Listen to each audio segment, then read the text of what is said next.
Hi everyone, Ryan Ratliff here, guide and fly tying manager at Mad River Outfitters. Also, I do a lot of the two-handed or single-hand spey type of instruction here for the shop. Also, that's my preferred way to guide for steelhead, is with the two-handed rod. We're going to talk about a couple things today. We're going to do a little bit of a product review about single-hand spey. Getting a lot of questions about almost daily about what line choices, what options there are, what makes the best rod, all kinds of different things like that. So it can be very confusing. If you do the two-handed casting, you're in that type of realm where you're looking up the two-handed casting stuff. It's very confusing when you're first starting out. There's so many options out there right now. So we're going to specifically focus in on the single-hand spey. Now that we're getting more questions, right now we're moving into smallmouth time, warm weather, but a lot of people want to use the same technique but with their smaller rods. So we use this for me specifically. I use these style of casts from everything from tenkara to dry fly fishing for trout on the Mad, smallmouth fishing, even some stuff for carp. So it is something that you can use and it will benefit you in any type of fishing that you do. So first off, the most confusing thing is all the line options. You'll hear terms called different types of Skagit, scandi, mid-belly, short belly, long belly, traditional lines. You'll hear running lines, shooting heads, all kinds of different types of things out there. In the two-handed world, they have a little bit, in my opinion, have a little bit more, you need to kind of specialize your water a little bit more. In the single-hand spey world, most of the time we're fishing for warm water species or we're doing some trout, smaller rivers, smaller offerings, lighter weight rods, most of the time. So typically what you're going to use, if you're going to be swinging a small fly, you're going to use a scandi type line. If you're going to be swinging a larger fly or something with a heavy sink tip and a larger fly, then you would be using a Skagit style head. And those two different types of heads are the main modern spey type lines that we're going to use. So that can be confusing enough, when to use what in the different types of casts. We're not going to go into the cast today because that's going to be something where we're going to have to go outside. So look for those things later on. Let me tell you about the lines that we have in the shop and the reason behind them. A lot of people are going to talk about different types of shooting heads. A shooting head is just a section of line in various lengths that you attach to a running line. There is a loop-to-loop method in there, and that works very well. It allows you to customize the shooting line to the head in different types of situations. The issue that I have with that is that junction going through the rod, the loop from the running line to the shooting head. That junction going through the rod can hang up a little bit and it's not smooth. So I prefer to suggest that people go with an integrated line. An integrated line is one where the head and the running line, just like a regular, your typical fly line, is hooked together. There's no junction, no loop in there. It has a loop on the end that you can put tips, but the loop isn't between the running line and the head. So a couple different types of things that we have here in the shop. We have Scandis and we have Skagits. A couple different companies. There's lots of options out there. These are the ones that we really like. These are the ones that have proved to be the most productive and versatile for us. So first off, let's look at the lines by Scientific Anglers, or SA as we call them. So the first line, these Spey Lines, that's the name of the different types of lines. It's a series of lines. They come in a Skagit and a scandi. Boxes look the same. They say down on the bottom, Skagit or scandi. Basically, we're going to have a diagram. There's a diagram of the different types of lines here, but the Skagit head is basically, think of a beer can with a thin running line. The beer can section, slight taper on either end, is going to be your Skagit head. going to have a thin running line, and that is going to have the most mass to lift a heavy tip or a bigger fly up out of the water and in and out to your target. The scandi, think of a triangle that's elongated and tapered down to a point, and it is going to be a continuous taper. The scandi is typically used for smaller flies. So I'm not going to be using a big Cali Gallop, modern streamer, articulated streamer. I'm not going to be using a big bulky fly for a scandi. I would be using that more on a Skagit. Your smaller streamers, single hook, that type of thing. That's going to be what you're going to use for a scandi. A scandi and a Skagit can both take sink tips if you need to, but they require different types of sink tips. All right, so your Skagit head. Your Skagit head, again, that's that beer can taper, real large, maybe a slight little bit of taper on the end where you'd put the tip, but lots of mass. That one is, you can put pretty much any type of tip on there. You can go straight T material.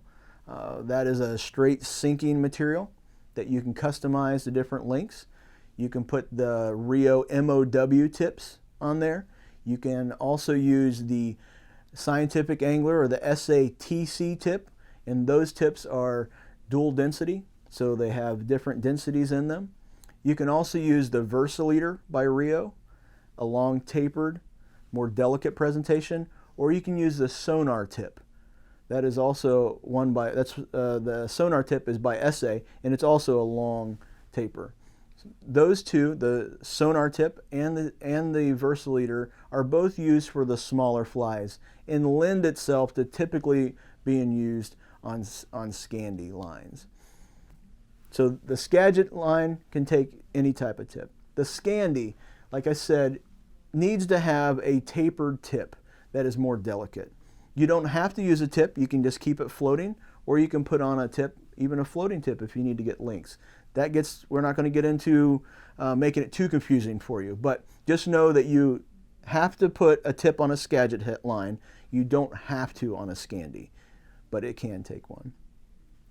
All right, so the two different lines by SA, the Skagit Spey Light, the Scandi Spey Light, again, they're both integrated. Let me talk to you about why we want an integrated line. An integrated line is going to give you the ability to bring the head section into the rod, like I said, without that junction of the loop-to-loop coming through the eyes. It also typically has a little bit of a taper before it hits the head. What that does is that allows me to strip it in, and it allows me to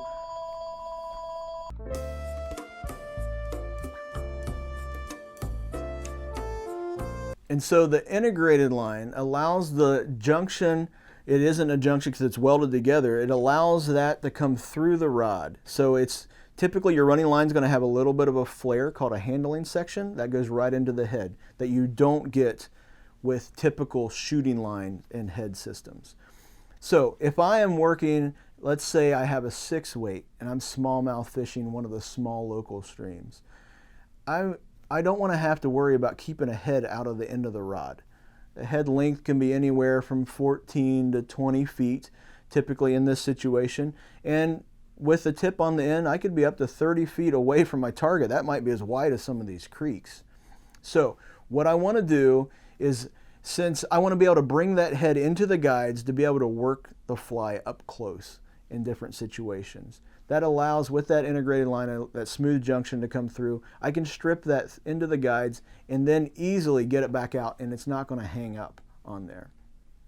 Typically, we talk about stripping streamers, but we just don't lazily strip a streamer. We twitch the rod and strip up the slack. So it is an aggressive action that we impart to the fly to get it to dart side to side and be very erratic, not just a lazily swim through the water that you get just with stripping. And with that, having that integrated line and not catching up, I can strip that slack in easily and it doesn't hang up on the guides, and it allows for me to have a smooth retrieve of the fly and work the fly easily at any distance. So that's the benefit there. Downside of an integrated line, you're going to lose probably, it depends on your cast, rod, many different factors, but you're going to lose a little bit of distance. Single hand spey, you're not out to launch something across a big river. This is a small creek. So distance isn't an issue with single hand spey.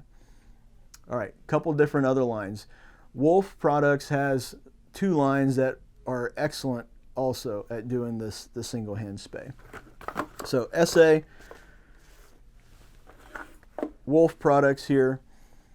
Most of you that trout fish know about this Triangle Taper Plus.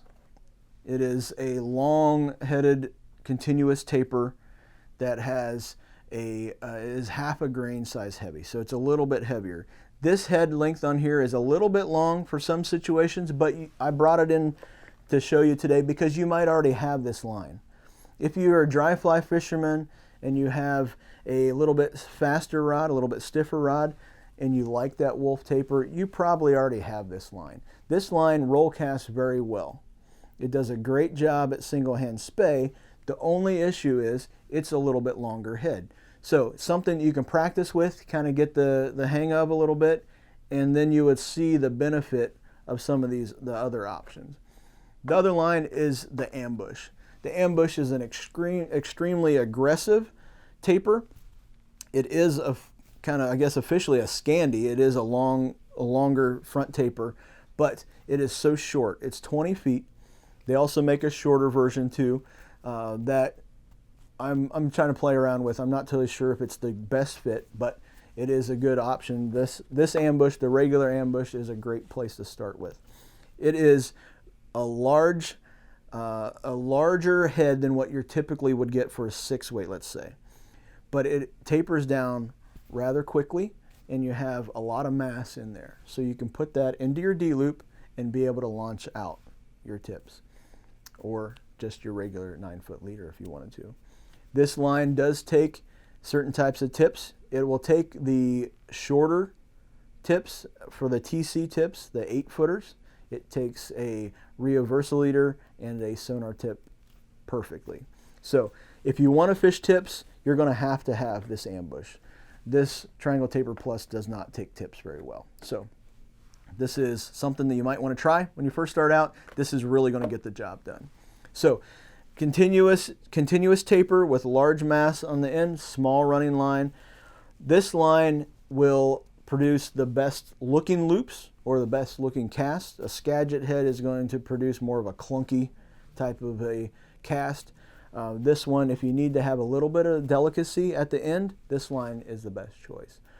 Now, you are going to be limited, again, to the size fly because it is a short scandi, but it will cast a 4-inch fly effortlessly, at least in the setups once you have it tuned right with the right rod.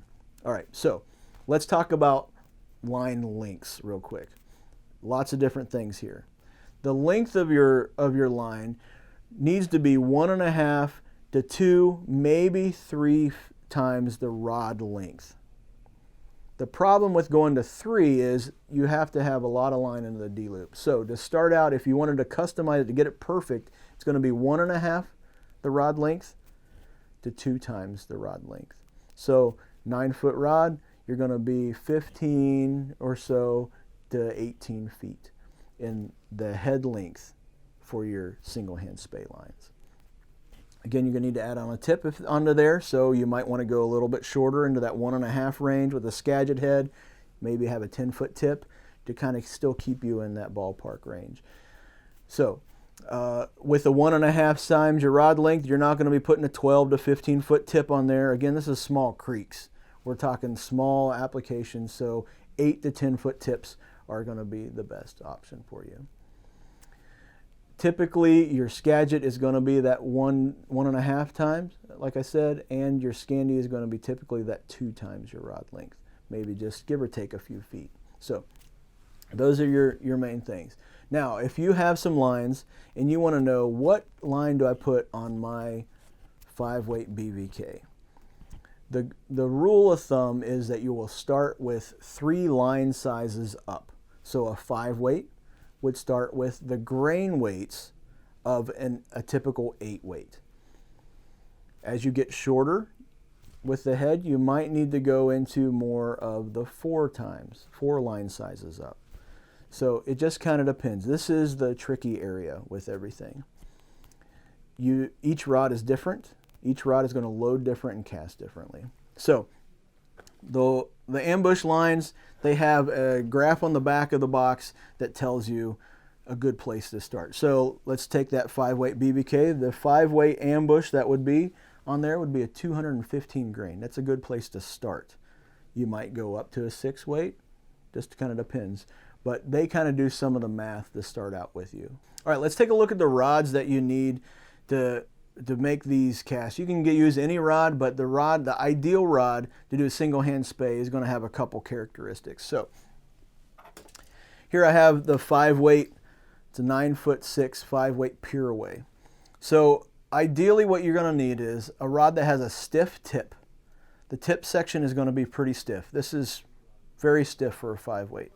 The mid section down into here is going to be a little bit softer. It's going to flex, put right into the power of the rod. The butt section of this rod is very stiff. So it automatically, as soon as you move the rod, it places the power right into the middle part, or the flex goes right into the middle part where the power is of the rod. So a rod that is stiff in the tip, softer in the middle, and stiffer in the butt section is the ideal rod for this. In comparison, this is a finesse dry fly rod. See how soft and flexible the tip is here? This is just going to buckle under any movement that I go with the rod, especially with a Skagit head. It's just going to buckle. If you wanted to utilize your rod that is softer like this, a dry fly rod, then you would just typically use your regular dry fly line, because anything else is going to be way too heavy. Ideally, your rod is going to be that rod that is going to put, anytime you move it, it's going to put flex right into the power of the rod and not buckle in the tip. So number one, you need to have the right line, either a Skagit or a scandi. Number two, you need to have the right rod, something that's going to put that power in the midsection. And then number three, you're going to need to learn the cast. And so that's something that if you have questions about that, give us a call here at the shop, email us, and we will get you set. Thanks for joining us today for this review of some different types of lines for single hand spey. If you have any questions, again, call us, email us, and don't forget to like and subscribe this video. Thanks.